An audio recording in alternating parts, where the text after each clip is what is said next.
Hello there everyone, welcome to the channel if you're new, and welcome back if you aren't. I'm EDJ. I kind of skipped the intro a bit, just to get to the, main meat of it.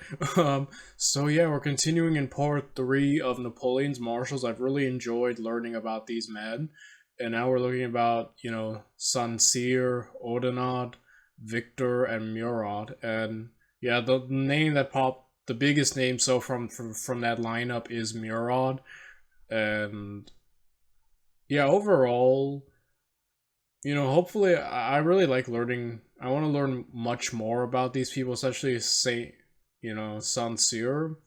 And wait, let me check something really quick. And yeah, overall, I like Saint-Cyr, Victor. I believe Oudinot's the one who kept getting hurt, or the marshal who got hurt a lot.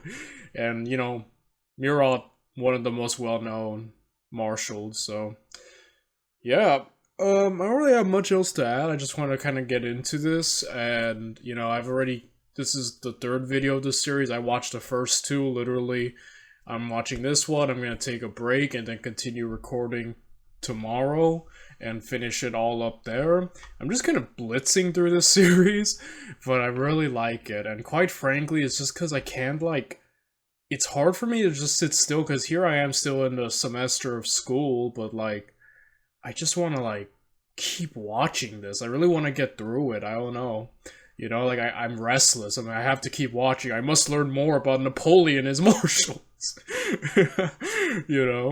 Which I think is good, because I'm, really invested in this, And, yeah, without any further ado, if you want to watch this video without me talking or commenting, the link will be down in the description down below. Without any further ado, let's just get right into it. Let's watch Napoleon's Marshals Part 3. 13. Marshal Saint-Cyr. He is the best man among us in the line of defense, though I am superior to him in attack. Wow. Gouvion-Saint-Cyr was a gifted student who ran away from a miserable childhood to become an artist. A passionate Republican, he embraced the French Revolution and later volunteered for military service. Though proud and aloof by nature, his Republican politics and sharp intellect ensured he was elected captain of his company. His skill at drawing enemy positions then got him noticed by General Custine, who gave him a job on his staff.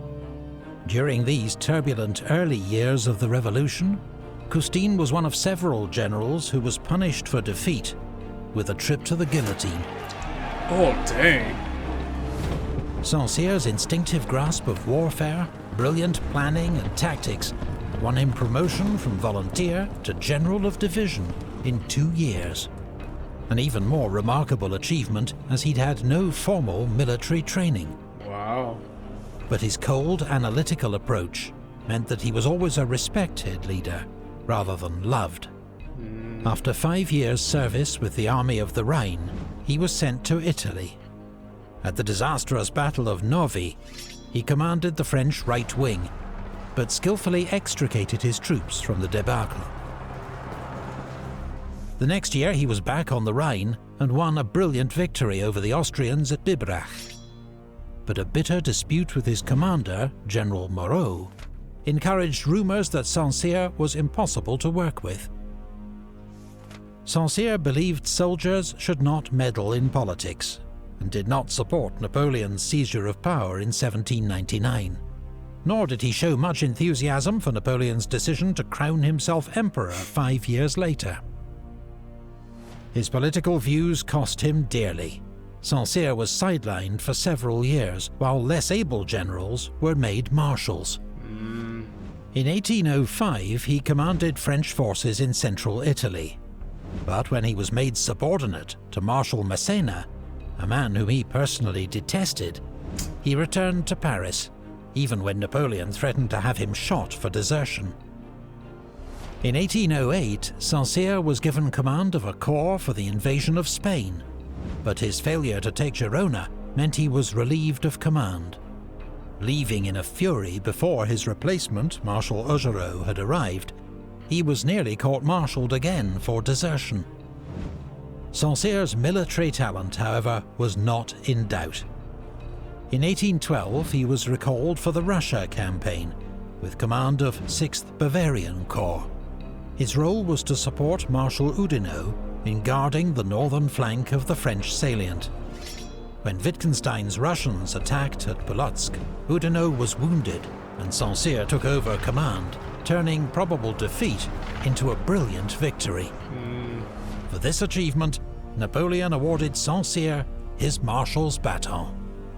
But 2 months later, at a second Battle of Polotsk, Saint-Cyr was attacked by a larger Russian army, seriously wounded in the foot and forced to pull back. His injury meant he missed the worst horrors of the Russian retreat, but he contracted typhus early in 1813 and was sick for many months. Saint-Cyr returned to the Grande Armée in August, taking command of 14th Corps and the defence of Dresden. Incredibly, this was the first and only time that he worked directly alongside the Emperor, and both soon learned new respect for each other's abilities. Saint-Cyr's skilled defence of Dresden set the stage for Napoleon's great victory there later that month. But Saint-Cyr was incredulous when Napoleon later ordered him to remain in Dresden, while other forces concentrated for the decisive Battle of Leipzig, 60 miles to the west. Napoleon's defeat at Leipzig meant that Saint-Cyr and other garrisons in the east were cut off and had to surrender that autumn. Saint-Cyr took no part in the 100 Days, determined to keep out of France's political disputes. Under the restored monarchy, he served as Minister of War, and tried, but failed, to save Marshal Ney from the death penalty. He also struggled to enact military reforms in the face of royalist opposition, eventually resigning in disgust and retiring to his country estate. Marshal Saint-Cyr remains one of the great what-ifs of the Napoleonic Wars, an extremely able commander sidelined for his politics, who might well have proved one of Napoleon's very best marshals. Yeah, sadly it seems just likability was not on his side. Yeah, it does strike me that at some points he didn't get along, at the right point. Though, respect for him for sticking to his guns, and not, just switching, I guess, skins, as to say. And yeah, I guess a what if is a good way to describe him. He seems like he could have been competent, but again, he probably never got his moment, and unfortunately, who knows what he could have done. But yeah, really interesting. I guess just, yeah. 12. Marshal Oudinot. A decent fellow, but not very bright. Nicolas Oudinot ran away to join the army aged 17, but his father dragged him home 3 years later to help run the family business. When the revolution began, he volunteered for the National Guard and was promoted to major. In the wars that followed, he served with the Army of the Rhine, always in the thick of the fighting, rapidly promoted and frequently wounded, a habit for which he became celebrated. In 1799, he was promoted to General of Division and sent to Switzerland to serve as General Massena's new Chief of Staff, a role he performed to perfection. Serving with General Brune in Italy, he led a cavalry charge against an Austrian battery at the Battle of Monzembano, sabering gunners and capturing one cannon himself, a feat for which Napoleon awarded him a Sword of Honour. In 1805, the newly crowned Emperor Napoleon gave Oudinot command of an elite grenadier division formed from the tallest, strongest soldiers in the army. In December that year, at the Battle of Austerlitz, Oudinot insisted on leading the division in person, despite having been shot in the thigh 2 weeks earlier. His grenadier might be the toughest marshal, only in that this dude kept getting injured and kept going. I think physically he might be the toughest marshal, or at least the most durable. The fact that he lived to be like 80, that's impressive, man. Like after that, tough as nails, man. I just keep imagining like the Black Knight from the Monty Python movie gets his arm chopped off. Tis but a scratch, you know, when I think about this dude. Grenadiers were kept in reserve for most of the battle, but saw heavy fighting in the latter stages, as Napoleon completed the destruction of the Allied left wing. At the Siege of Danzig in 1807, General Oudinot's division had the unusual distinction of capturing an enemy warship, a British sloop that had run aground trying to resupply the city. Dang, A month that's later, cool. at Friedland, Oudinot and his grenadiers were under Marshal Lannes's command and played a crucial role holding up the Russian army, until Napoleon arrived to deal a decisive blow. During the 1809 war with Austria, Oudinot was wounded once more at the Battle of Aspern. When Marshal Lannes died of his wounds, Napoleon chose Oudinot to succeed him as commander of 2nd Corps. Here's one thing you need to do before you buy anything online. Don't spend another dime on Amazon. He led his new corps with such success at Wagram 6 weeks later that Napoleon attributed victory to Massena and Oudinot. A week later, he became one of 3 new marshals, one for France, one for the army, one for friendship.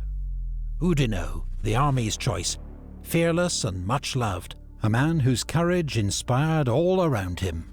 He later received an additional reward, the title Duke of Reggio. In 1812, Marshal Oudinot led 2nd Corps into Russia, but was wounded again at Polotsk and handed over command to General Saint-Cyr. 10 weeks later, he was back with his corps, marching south to join up with Napoleon's army on its retreat from Moscow. Oudinot's men were shocked when they saw their old comrades from the main column. They looked more like fugitives than soldiers of the Grande Armée. Since Oudinot's 2nd Corps was in better shape than most, it formed the vanguard for the desperate crossing of the Berezina River. But the next day, in bitter fighting to hold the bridgehead against the Russians, Oudinot was shot from his saddle.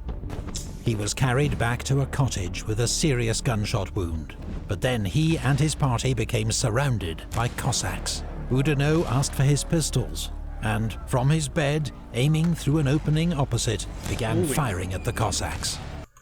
Dude, like I said, this dude's tough as nails, man. For the durability. My gosh, that's awesome. You kidding me? That's awesome. They were rescued by friendly troops, just in time. Oudinot was back with the Grande Armée in Germany in 1813.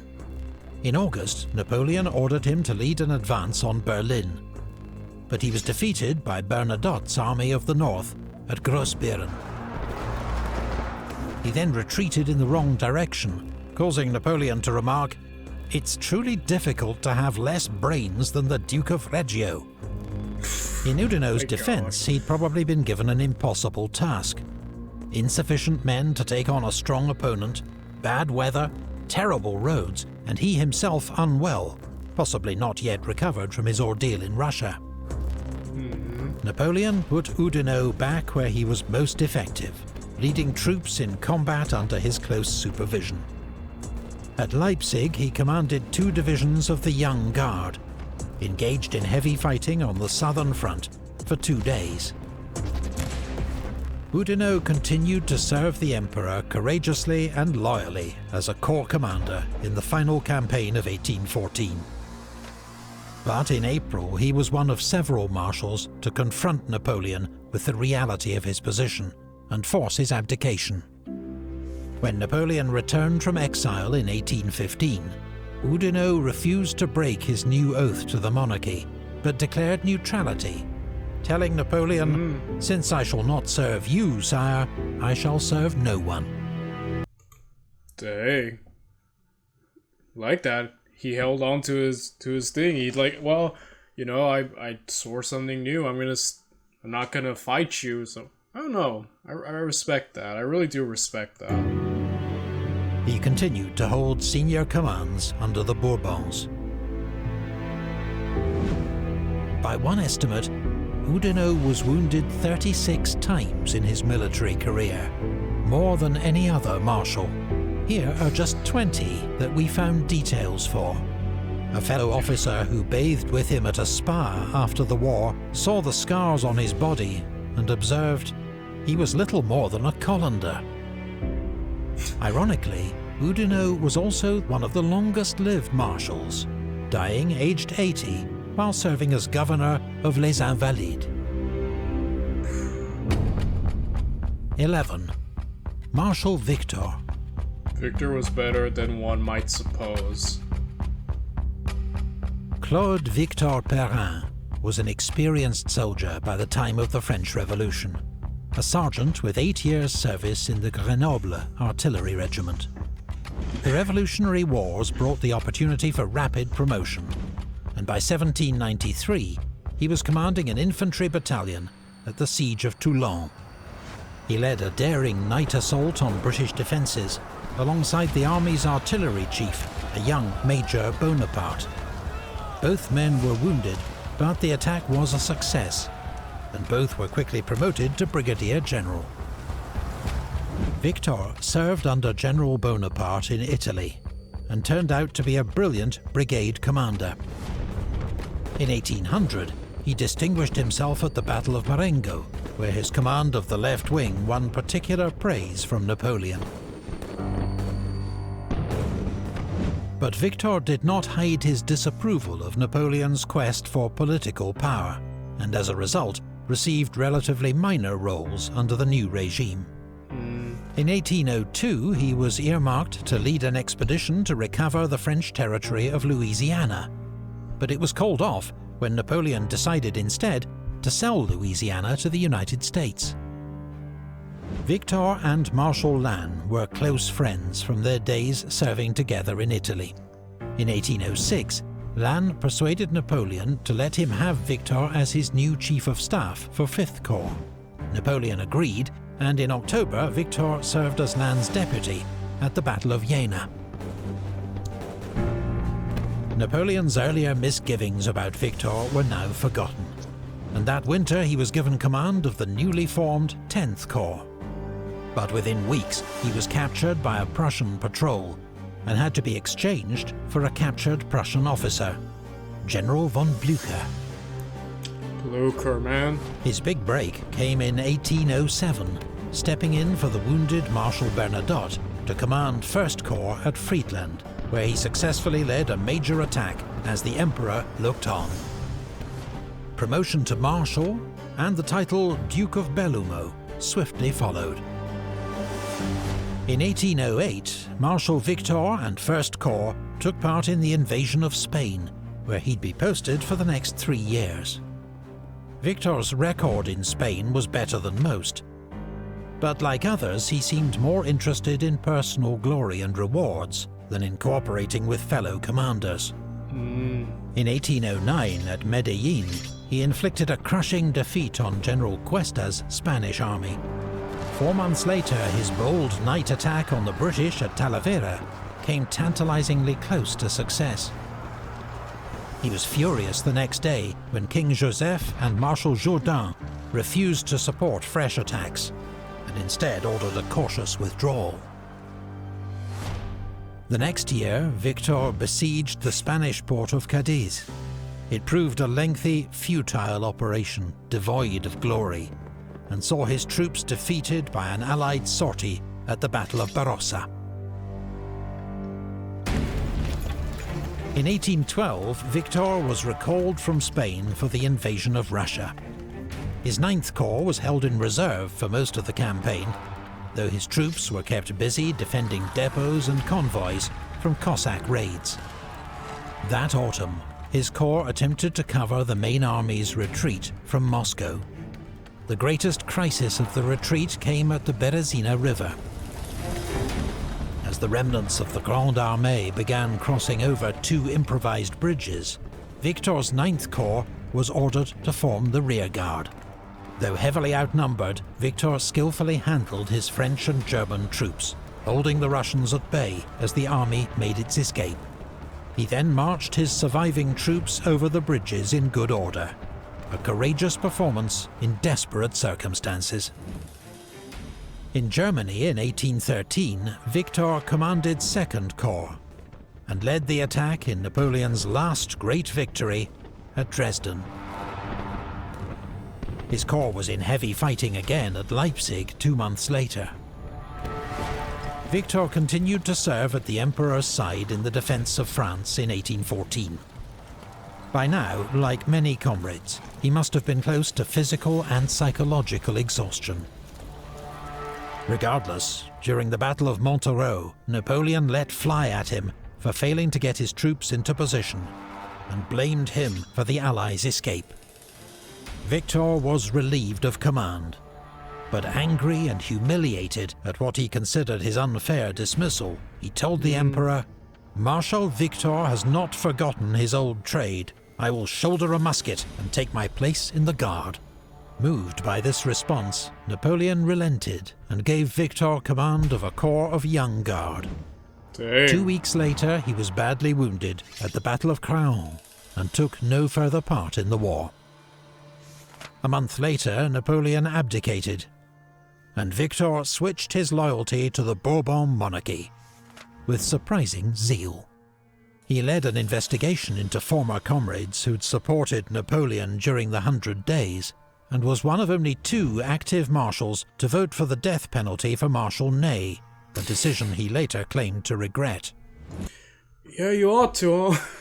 Dang, Victor, you kind of lost me there at the last part. Like I said, with some of these marshals, you kind of see, like, some remain loyal, others switch at the drop of the hat. You know, well, bye Napoleon, hello, Bourbon monarchy. And then others, like Oudinot, just kind of are neutral. You can kind of tell a lot about how quick, you know, Victor's like, yeah, this last part's kind of got me iffy about him. But overall, yeah, not a bad track record. Victor later served as Minister of War, but retired from public life in 1830, following the overthrow of the Bourbon monarchy. 10. Marshal Murat. Murat. I cannot conceive how so brave a man could be so unreliable. He was only brave when facing the enemy. In council, he was a fool with no judgment. Yeah, Murat, like I said, he arguably, you know, one of the most popular of the marshals, you know, with, I think, maybe the best skill in terms of cavalry. Then again, that's debatable, but yeah, I know him mainly as the cavalry dude of Napoleon, you know, with great feats, like in the Battle of Eylau, and then it's like, you know, he kind of turned like a snake near the end, is what I called him. Because it's like, you know, he kept switching, like he was really trying to go behind Napoleon's back.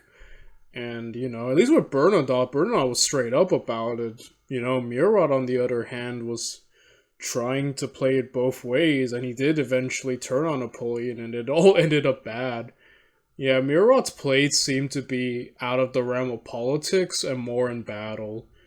You know, I think getting involved with the whole politics and stuff, I think he showed he didn't have, probably wasn't his place, or at least Napoleon shouldn't have ever trusted him with that kind of power. You know, it's like, I want to like Murat a lot, but yeah, like I said, I soured on him a bit, especially at the final, you know, episodes of this series.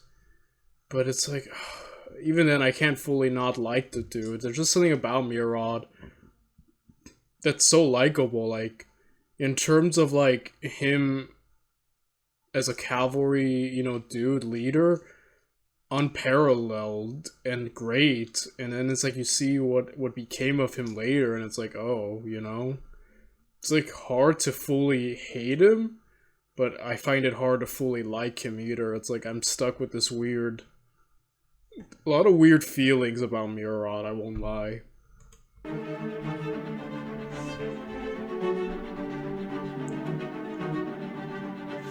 Joachim Murat, the son of an innkeeper, was destined for a career in the church, but dropped out of college and joined a cavalry regiment instead.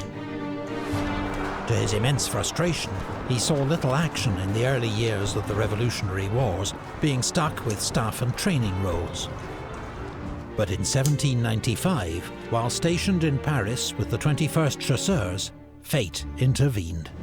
A young general, Napoleon Bonaparte, had been put in charge of the defense of the National Convention. With a mob poised to storm the building, he ordered Captain Murat to bring him cannons, which he did, racing the guns through the city streets, allowing Napoleon to mow down the mob with a famous whiff of grape shot.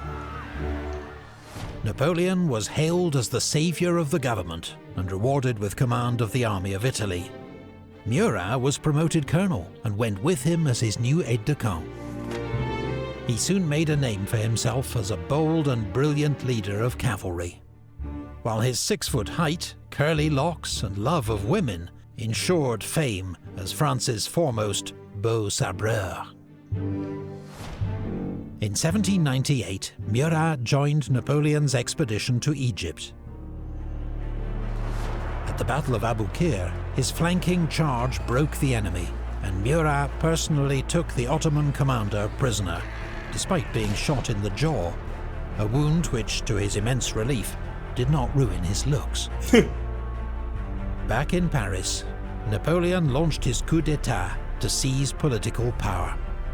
When he got a hostile reception from the Council of 500, it was Murat who saved the day, leading troops in to clear the chamber, shouting, "Citizens, you have been dissolved," before adding something a bit more coarse.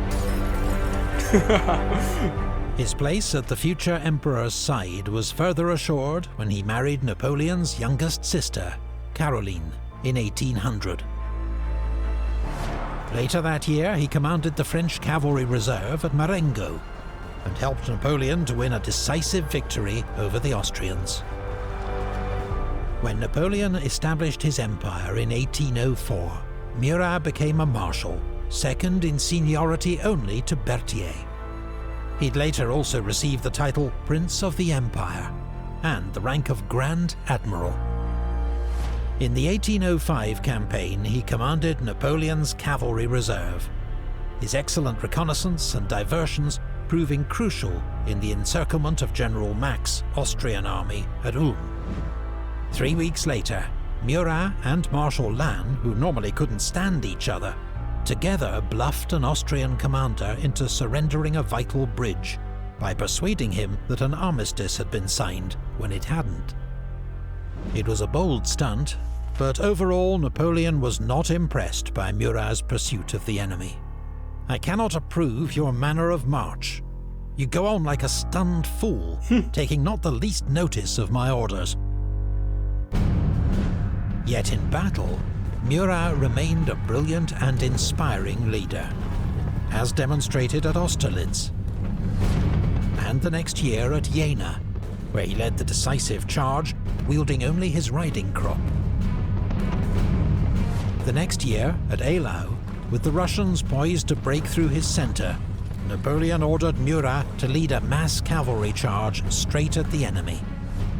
Murat's men succeeded and saved the army from disaster, though at a terrible price in men and horses. Napoleon had rewarded Murat in 1806 by making him sovereign prince of the Grand Duchy of Berg. In 1808, he sent Murat to Spain to act as his representative. Spain was still a French ally, but in May, Napoleon's heavy-handed meddling in Spanish affairs triggered a ferocious backlash. Madrid rose up against the French garrison, and Murat's troops fought back with brutal force, killing around 200, executing 300 more. When Napoleon deposed Spain's Bourbon monarchy, Murat hoped he'd be made the new king of Spain. But that title went to Napoleon's brother, Joseph. Murat instead received the throne of Naples. If it felt like second prize, it wasn't bad going for an innkeeper's son, college dropout, and ex-cavalry trooper. Yeah. Definitely the most colorful of Napoleon's marshals, I will say. And, yeah, rose really quick, which I think makes his fall tragic. You know, I just think, like, in the heat of battle, Murat that was him at his best, you know, in battle, but everything else seems about very iffy on, you know. Napoleon expected Murat to merely represent his interests in Naples, but Murat had other ideas. He reformed the Neapolitan army, equipping it with splendid new uniforms, and turned a blind eye to smuggling, which undermined Napoleon's economic war against Britain, the so-called Continental System. Relations between Murat and the Emperor became strained. But when Napoleon began planning to invade Russia in 1812, only Murat would do to lead his cavalry. Their differences were put to one side. Murat took command of 4 cavalry corps and became Napoleon's second-in-command. During the advance into Russia, Murat's cavalry faced a difficult and frustrating task, trying to locate the enemy in a vast landscape. Horses died in their thousands from poor fodder and exhaustion, and they faced a dangerous and wily opponent in Russia's Cossacks. Murat, always riding with the advance guard, was so fearless and conspicuous in his extravagant uniforms that the Cossacks came to admire him, calling out "Hurrah, Murat!" whenever they saw him, and hoped to capture him alive if possible. Murat was among those who tried to persuade Napoleon to halt the advance at Smolensk, but was ignored.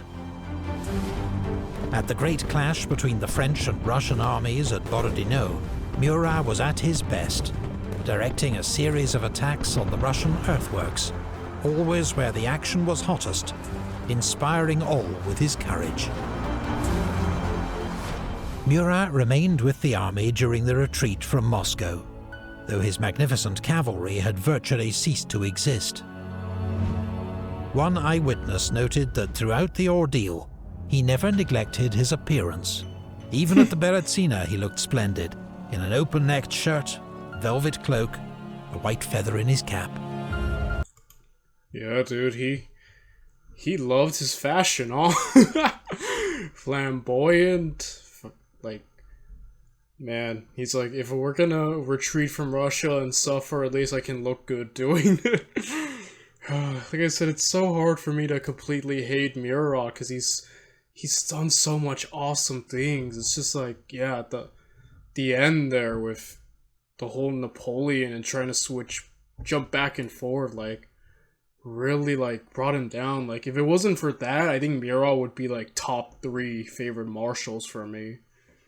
You know, but, yeah, it's just really hard to not like him. Like, there's just so much to like about Murat, you know? When Napoleon left the army to return to Paris, he gave command to Marshal Murat. But Murat, now primarily concerned with hanging on to his kingdom, left the army a month later and returned to Naples, where he opened secret negotiations with the coalition. He offered to join the war against Napoleon if the other powers would let him keep his crown, but he received only a lukewarm response. So in 1813, when Napoleon asked Murat to join him in Germany to fight for their thrones together, he answered the call. Murat had become increasingly difficult to work with, oversensitive about his royal status, prone to tantrums, but in battle as fearless as ever.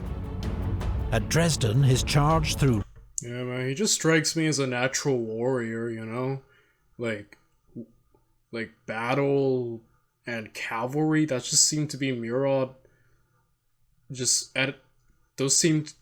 That situation seemed to bring out just the best of him.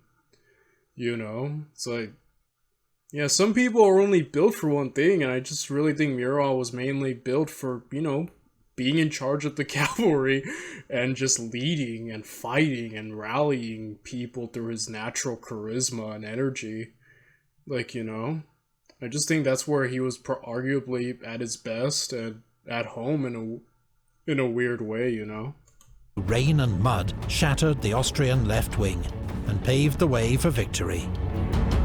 But then at Liebert-Volkwitz, he showed his limitations when not under Napoleon's direct command, getting drawn into a major and unnecessary cavalry battle with coalition forces, and twice nearly being captured himself. 2 days later, at the Battle of Leipzig, he led another of history's great cavalry charges, coming close to breaking the enemy centre and even capturing the Allied monarchs. But it was not to be. The Battle of the Nations ended in a disastrous defeat. As Napoleon retreated to the French frontier, Murat informed the Emperor that he was leaving for Naples, promising to raise fresh troops. Murat and Napoleon would never meet again. 3 months later, the King of Naples had cut a deal with the coalition and switched sides. So long as it was possible for me to believe that the Emperor Napoleon was fighting to bring peace and glory to France, I fought loyally at his side, Murat declared. But now I know that the Emperor's sole desire is war. However, Murat's commitment to the Sixth Coalition was distinctly half-hearted. His army marched against Eugene's forces in northern Italy, but had done no actual fighting before news arrived of Napoleon's abdication. Murat then began to suspect what had been obvious to Napoleon at least. The coalition was not going to honour its promise, and Murat would be next to lose his throne.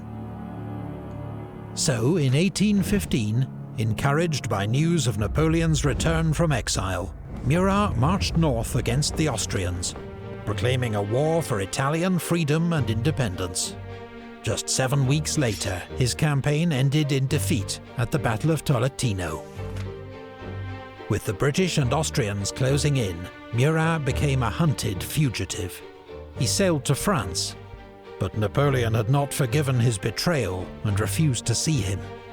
After Napoleon's defeat at Waterloo, he fled to Corsica, gathered a small band of volunteers and returned to Italy in a hopelessly doomed attempt to start a revolution and Yeah, he was done. I definitely understand Napoleon not wanting to see Murat. But I think he maybe should have accepted him, like, at least for, like, Waterloo. I think, I don't know if Murat would have really made a difference, but Murat, in my opinion, seems to be the best cavalry dude Napoleon ever had, and he probably could have used him in Waterloo. Like I said, probably should have brought all the A-team. Murat, the best of cavalry, Davout, just bring in the A-team, fight Waterloo, and fight all the rest of the battles that would have happened if he'd won after Waterloo. Yeah, that's probably, like, I get where Napoleon's coming from. Like I said, I soured on Murat too, but, like, at that point, Napoleon, he was like a cornered animal. He probably should have just been like, alright, come back and fight. I don't know. Which is weird for me to say after I said, like, Murat obviously showed himself to be kind of treacherous and slimy with the whole turning his back on Napoleon, but the end can't deny the man's skill in combat. Reclaim his throne. Chased by a mob and arrested on the beach, Murat was sentenced to death by the restored Bourbon monarchy of Naples. He met his end with his usual courage, telling the firing squad, "If you wish to spare me, aim at the heart," then gave the order to fire himself. Well, he went out with courage, at least. No one can deny that, man. He was a brave man. Murat is rightly remembered as one of the great battlefield cavalry commanders of history. Inspirational, fearless, with brilliant tactical instinct. But outside of combat, he was, in Napoleon's estimation, a very poor general. He always waged war without maps. Worse, when the conflict turned against France, he allowed self-interest and vanity to prevail over loyalty to the emperor. As Napoleon's chief of staff, Marshal Berthier, once told him, "You're only a king by the grace of Napoleon and French blood. It's black ingratitude that's blinding you." I have to agree with that. Saint-Cyr, Oudinot, Victor, Murat. 17 down, 9 to go. Join us for part 4 when we'll continue the countdown. Coming soon. And yeah, next time we'll be looking at Bessières, MacDonald, and Massena. So I'm really looking forward to that. I really love this series, and quite frankly, like I said, I binged the first 2 parts in this one, so I'm going to take a break for the rest of the day and continue tomorrow when I'm more fresher and to finish off the series. So I'll see you all next time. Bye everyone.